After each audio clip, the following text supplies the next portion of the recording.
Everyone, welcome to my another long video. আজকের ভিডিওর ক্লিপটা শুরু হয়েছে আমার রিক্সায় বসে, কারণ আমি সকালে ঘুম থেকে উঠতে দেরি করে ফেলেছি। এই জন্য আমি ফোন ধরার টাইম পাইনি, তাড়াহুড়ো করে কলেজে চলে গিয়েছি। কিন্তু কলেজে যেয়ে দেখি কেউ এখনো আসেনি। এটা আমাদের নতুন বিল্ডিং। আশা করি এই বিল্ডিং কমপ্লিট হতে হতে আমাদের অনার্স লাইফ শেষ হয়ে যাবে এবং এই কলেজেও আমরা ছেড়ে দিব।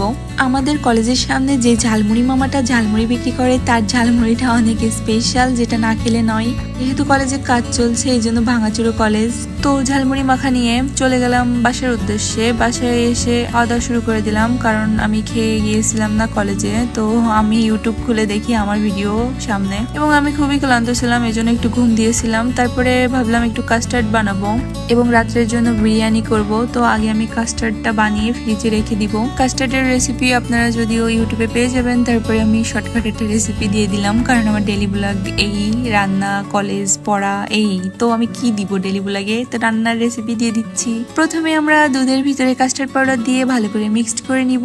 তারপরে এটা একটু রেখে দুধটা উবলে নিব, মানে বয়েল করে নিব, মানে উবলানো, মানে যাই হোক।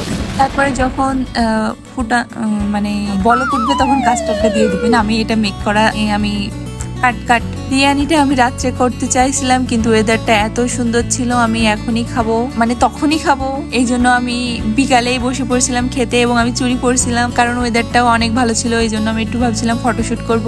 এবং বিরিয়ানি খাওয়ার 1 ঘন্টা পরে আমার চার জন্য ক্রেভিং উঠে, তো আমি এলাচি চা বানিয়ে ফেলি এবং আমার বেলকনিতে সুন্দর একটা ভিউ উপভোগ করি, এবং সুন্দর সুন্দর ছিটে ফোটা বৃষ্টি আমার গায়ে পড়ছে। এই তো এইটুকু। নতুন একটা ভিডিওতে দেখা হবে।